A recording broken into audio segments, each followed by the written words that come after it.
Mardi 21 octobre, à la rédaction de Télétoc, on se demande comment traiter le congrès du Parti socialiste. Il est finalement décidé de suivre un dirigeant du PS pour découvrir à travers ses yeux la préparation et le déroulement du congrès. Il nous faut un homme ou une femme suffisamment haut placé dans la hiérarchie du parti et en même temps suffisamment libre pour nous laisser le suivre pendant toute cette période. Notre choix se porte sur Jean-Luc Mélenchon, sénateur de l'Essonne, membre de la direction du PS et signataire de la motion C.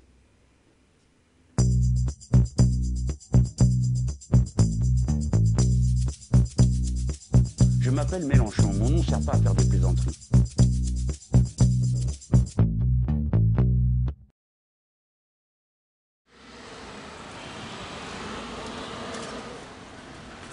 Lundi 27 octobre, nous avons rendez-vous au Sénat pour rencontrer M. Mélenchon et lui demander s'il accepte que nous le suivions pendant toute la période du congrès du Parti socialiste. Oui, ça je veux bien le faire, mais je tiens à prévenir, moi je suis pas... je suis un guide engagé, hein, donc moi je regarde le congrès avec mon propre regard.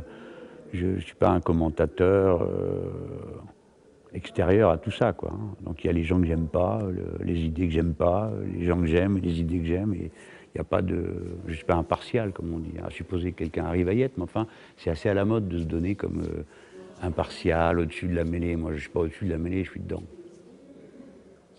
Bon, ça y est, M. Mélenchon a accepté de nous servir de guide pour le congrès du Parti socialiste. Alors commençons à planter le décor.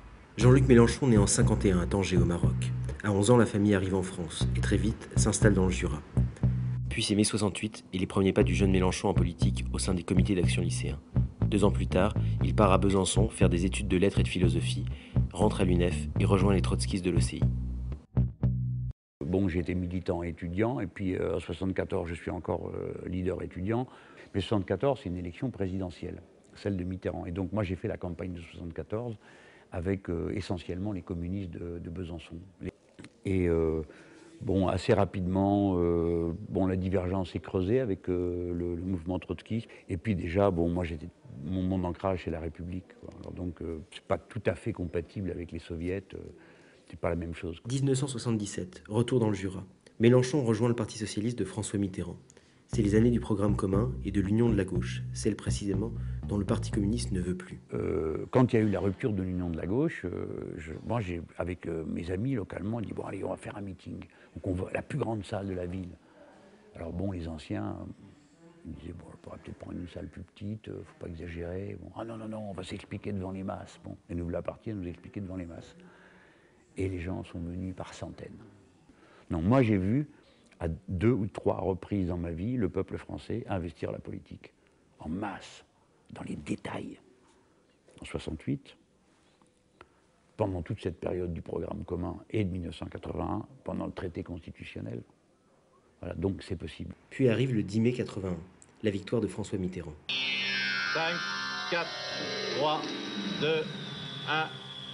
François Mitterrand est élu président de la République. Peu après, Jean-Luc Mélenchon, qui continue sa carrière au sein du parti, devient premier secrétaire de la Fédération de l'Essonne. En 88, il crée avec Julien Drey la nouvelle école socialiste, le courant de la gauche du parti.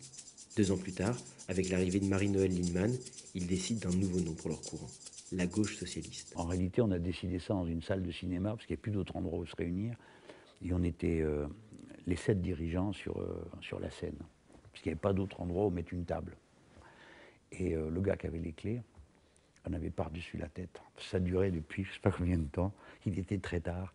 Et on n'arrivait pas à décider de Drey. Moi, je m'en fichais du nom qu'on choisirait. Bon, ça dépendait de lui. Il était bougon, comme souvent. Il ronchonnait.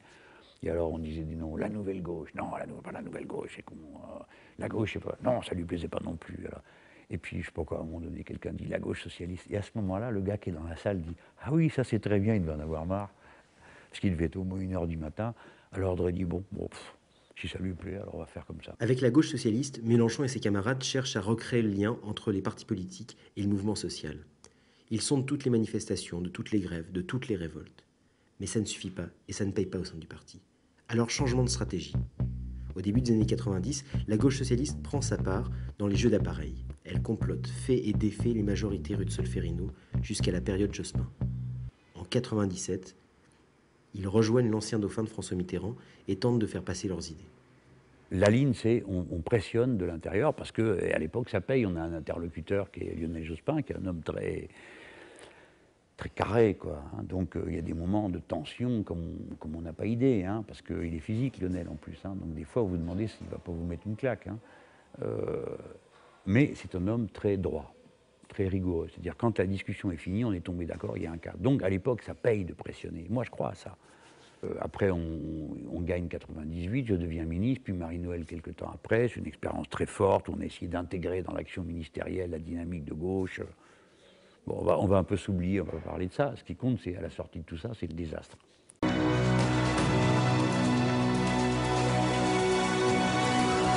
En tête, Jacques Chirac, 20% des voix. Énorme surprise, Jean-Marie Le Pen semble devoir être le second avec 17% des voix.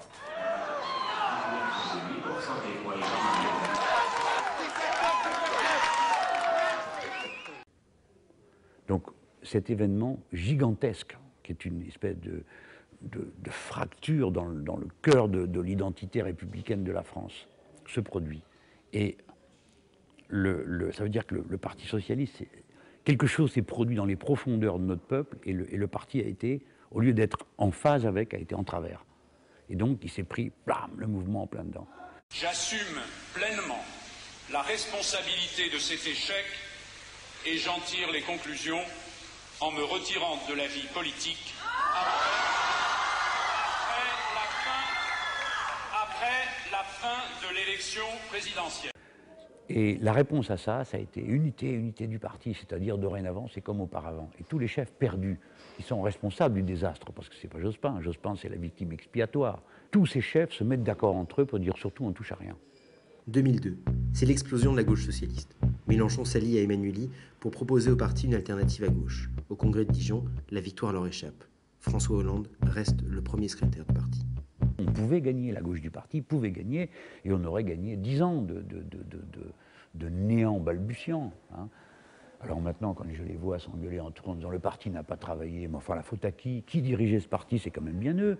Et puis ils sont tellement paresseux, tellement ignorants, qu'ils ne se rappellent même pas ce qu'ils ont fait eux-mêmes. Ils ne se rappellent pas qu'ils ont fait tous les ans au moins 3 conventions, qu'on a écrit 2 programmes pour des législatives, que je dis 3 programmes pour des législatives, 2 projets pour 10 ans, en 6 ans. Le parti a travaillé, mais eux n'ont rien foutu, c'est ça la vérité. Ils ne s'intéressent à rien, ils lisent des notes de leurs assistants, ils ne lisent pas de livres, hein, ou alors le socialisme expliqué au nul, ou quelque chose comme ça. Puis arrive le référendum sur la Constitution européenne. Malgré les consignes du parti, Jean-Luc Mélenchon fait campagne pour le non. Avec lui, les socialistes font de nouveaux fronts communs avec les communistes et les militants trotskistes. Le 29 mai, contre toute attente, c'est la victoire du non. C'est la magie de l'action populaire de masse. Le peuple, quand il veut, il emporte tout. Alors bon, donc le peuple vote non. On est glorieux, non? Nous, on a fait le non. Donc à un congrès, je me dis, on peut dire on va gagner. Parce que quand même, les camarades qui ont adhéré à ce parti, d'accord, ils ne sont pas contents parce qu'on a été indisciplinés, mais ils réfléchissent. Penses-tu, commence par fiche dehors. Tous ceux qui ont voté non, ils les sortent de la direction. Et au congrès suivant, ils le font sur la discipline. La discipline. Donc là, vraiment, pour moi, c'est encore un pas, quoi. Je comprends que, bon, on n'est pas loin de l'encéphalogramme plat. Voilà, on en sait un peu plus sur Monsieur Mélenchon. Maintenant, on va pouvoir rentrer dans le vif du sujet, le congrès du Parti socialiste. Mais ça, c'est pour le prochain épisode. Moi, ils ne m'amuseront pas avec ça. Donc ils peuvent faire leur combine, passe-moi le sel, je te passe le poivre, et puis Tata va arriver première, tonton va arriver second, le cousin Jules va arriver troisième, puis à la fin, on va faire le repas de communion et tout le monde va être d'accord. Hein. Moi, je ne marche pas.